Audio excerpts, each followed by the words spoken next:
मैं मुल्क से बाहर भी गई हूँ, कई मुल्कों में अपने मुल्क का नाम किया, शोहरत की, और लोगों ने मेरी बड़ी इज़्ज़त की। शुक्र है खुदा का। लोक वर्से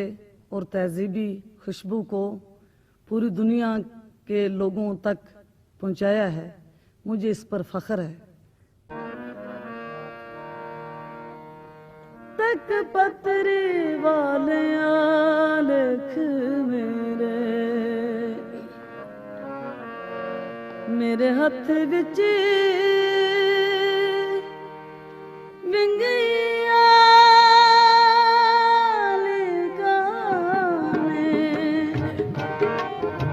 तक पतरी वाले आलख मेरे हथ विच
मैनू पुछ के दस तकदीरां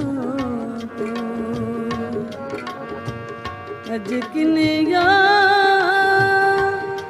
दूर तरीकां ने तक पतरी वाले आलख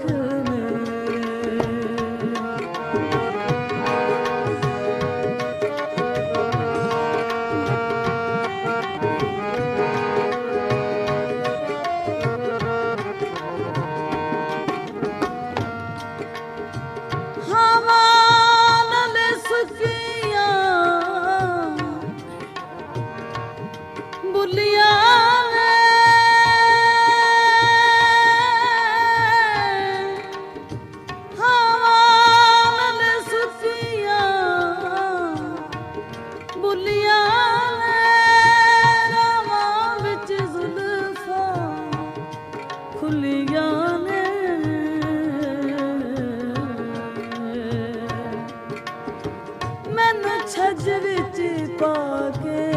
छट गए तेरा ले ले नाम शरीका ने तक पतरी वाले आलख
ਉਹਦੀ ਜ਼ਾਤ ਨੂੰ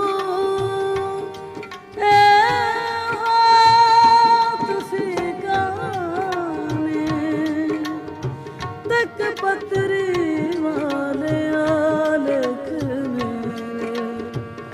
ਮੇਰੇ ਹੱਥ ਵਿੱਚ ਵਿੰਗੀਆਂ ਲਿਖਾਣੇ ਮੇਰੇ ਦਿਲ ਦਾ ਮਹਿਰਮ ਆਵੇਗਾ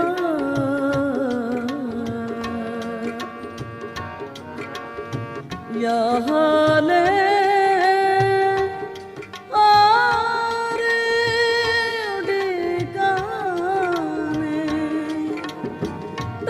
ਪਤਰੀ ਵਾਲੇ ਆਲਖ ਮੇਰੇ